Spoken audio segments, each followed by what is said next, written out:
Assalamualaikum warahmatullahi wabarakatuh. Perkenalkan, nama saya Muhammad Ahli, NIM 932132419. Tujuan saya membuat video ini untuk memenuhi tugas mata kuliah MPAI 2. Baiklah, di sini saya akan menjelaskan beberapa keterangan yang tadi sudah disampaikan di PPT oleh dosen. Bahwasanya pemahaman saya sedikit tidak terlalu luas, mohon maaf ya, nanti dalam menyampaikan terdapat kesalahan. Yang intinya dalam penyampaian ini saya menyampaikan beberapa hal penting yang dilakukan oleh Rasulullah SAW dalam masa berdakwahnya.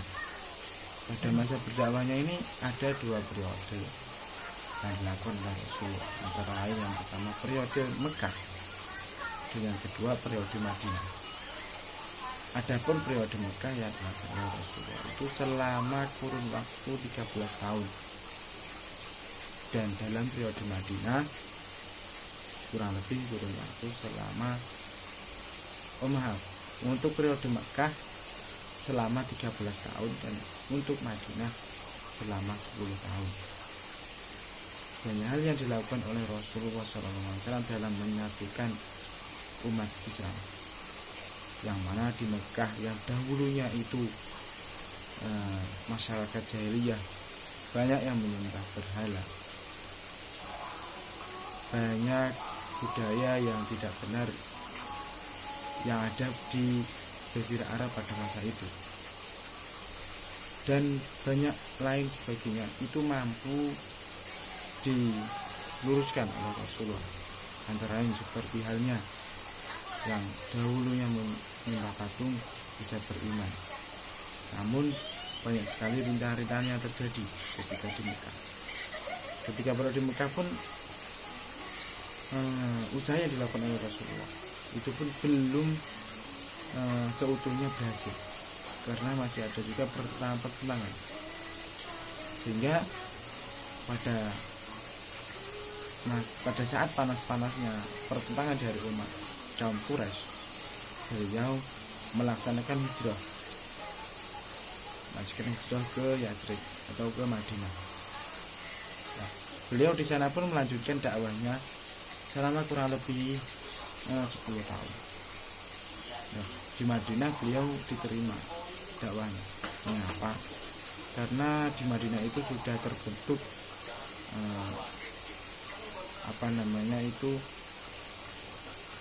sebelum itu sudah mengenal yang namanya perdamaian atau istilahnya agama tauhid yang lain. Jadi sebelum Nabi Muhammad datang itu mereka sudah mengenal yang namanya agama tauhid. Jadi ketika Nabi datang, beliau menyampaikan ajaran-ajaran itu, yang mana pandangan mereka hampir sama dengan agama-agama yang sebelumnya dianut oleh mereka, sehingga mereka pun langsung menerima dengan luasan. Di Madinah ini beliau Nabi Muhammad SAW itu melakukan beberapa strategi untuk melancarkan supaya untuk bisa menjadikan Madinah ini sejalur, intinya satu keyakinan, yaitu antara lain yang pertama itu strategi beliau yaitu membangun masjid. Mengapa? Karena bangsa Arab sangat suka dengan tempat-tempat atau sebuah aula atau gedung untuk dilakukan di dalamnya itu pertemuan atau mempertontonkan sesuatu yang lain. Kalau zaman dahulu mempertontonkan sihir ataupun jual beli, namun karena Rasulullah datang, lalu beliau membuat strategi untuk membangun masjid digunakan untuk menyampaikan dakwah dan membahas kajian-kajian ilmu lainnya, permasalahan-permasalahan yang terjadi di masyarakat. Yang kedua yang dilakukan oleh Rasulullah itu yaitu mempersaudarakan antara kaum Muhajirin dan Ansor. Jadi di Madinah itu kaum Ansor itu adalah kaum asli Madinah, sedangkan kaum Muhajirin yaitu kaum Mekah yang hijrah di Madinah. Lalu beliau mempersaudarakan keduanya. Jadi terbentuklah kedamaian pada saat itu. Ada beberapa sahabat yang dipersaudarakan, yaitu antara lain Abu Bakar disaudarakan dengan Haritsah ibnu Zaid, sedangkan Umar bin Khattab itu disaudarakan dengan Iqbah ibnu Malik dan lain-lain yang tidak bisa saya sebutkan satu persatu. Nah, ketika para kaum Muhajirin hijrah ke Madinah, itu mereka bisa melanjutkan syariat agamanya dengan tenang, karena mereka diterima tidak seperti di Mekah. Di Mekah sangat banyak pertentangan dari kaum Quraisy, kaum Jahiliyah. Di tempat itu juga, dari Madinah itu juga, para kaum muslimin pun juga bisa melanjutkan intinya itu keahlian yang ada dalam dirinya, seperti yang biasanya di Mekah itu beternak, mereka bisa melanjutkan di Madinah.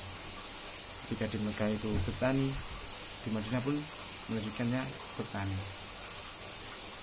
Terus selanjutnya yang dilakukan oleh Rasulullah, strategi yang dilakukan oleh Rasulullah, yaitu antara lain membuat perjanjian antara kaum muslimin dan kaum Yahudi, yang mana di dalamnya itu terdapat kebijakan yang saling menguntungkan, tidak merugikan antara satu dengan yang lainnya. Terus yang selanjutnya strategi yang dilakukan oleh Rasulullah yang terakhir, yaitu meletakkan dasar-dasar politik, ekonomi, dan sosial untuk masyarakat Islam. Jadi dalam periode Madinah ini masyarakat Islam sudah terwujud. Jadi Rasulullah hanya meletakkan dasar-dasar kepada masyarakat, sehingga dasar-dasar masyarakat Madinah itu menjadi semakin kuat, baik dasar-dasar politik, ekonomi. Karena Nabi itu tidak hanya sebagai utusan Allah, tapi juga sebagai pemimpin baik dalam segi politik ataupun ekonomi. Mungkin sekian yang dapat saya sampaikan. Kurang lebihnya saya mohon maaf, mungkin masih ada kekurangan dalam penyampaian materi, karena saya mengakui bahwa ilmu saya belum seberapa dalam menguasai pelajaran ini. Mohon maaf yang sebesar-besarnya. Wallahu muwaffiq ila aqwamit thoriq.